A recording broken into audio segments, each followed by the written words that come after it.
The woman was terrified to see her son walking toward her with a man who looked exactly like a wanted fugitive. Before she could react, the man grabbed her son by the neck and whispered a threat. He was kind enough to offer me a ride. This needs to happen.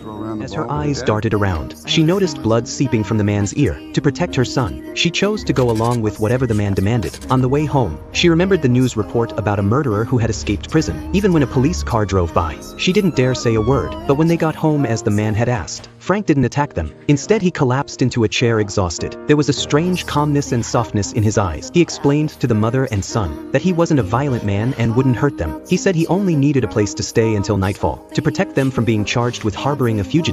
Frank tied Kate loosely to a chair. His hands were gentle, as if afraid to hurt her, maybe to thank them for letting him stay. Frank went to the kitchen and cooked lunch for them. Since Kate was tied up, he carefully blew on each bite to cool it down, then fed it to her with a spoon. Looking at this gentle man, Kate found it hard to associate him with the label of murderer. When night fell, Frank untied Kate before he planned to leave, but the sound of a passing patrol car forced him to stay longer. The next morning, Frank got up early and made breakfast for them again. This time, Kate walked over holding the rope. You won't be needing that any longer. But if the day comes when you have to say I tied you up, you won't be lying. Frank's calm demeanor made Kate lower her guard a little. Her eyes softened without her realizing it. Wanting to repay the kindness they showed him, Frank started helping out around the house. He changed the car's fuses, chopped wood for winter, cleaned the house inside and out. He even taught Parker how to play ball. His tone was serious and fatherly, something Parker had always longed for. Kate saw all of this and her heart began to waver. Maybe this man wasn't as bad as she thought. When she carefully sewed up Frank's pants, Frank noticed the scar on her leg and asked about it. But before she could answer, there was a knock at the door.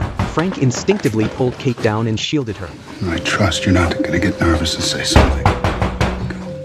When Parker opened the door, it was a neighbor delivering peaches. The neighbor warned that there was an escaped killer nearby and told them to be extra careful. Parker came up with an excuse and sent her away. Frank knew in that moment he had earned Parker's trust. He praised him with a proud father's tone. Kate noticed it too. Something unspoken started to grow in her heart. To ease the tension after holding Kate down, Frank suggested making a peach pie with the fruit from the neighbor. As they baked together, every glance they exchanged, every small touch, made Kate's heart race. But she didn't pull away. In fact, she trembled slightly with excitement. Parker sensed his mother's emotions. He realized she might have feelings for this man too. Frank's hand slowly reached for her waist. Kate didn't resist. She gently leaned onto his shoulder, soaking in the quiet and the warmth. But Frank was supposed to leave that night. Kate came up with excuses to make him stay. Maybe tomorrow, once your stitches have had a little more time. Even Parker said that the dogs would sniff out his blood scent. You should stay.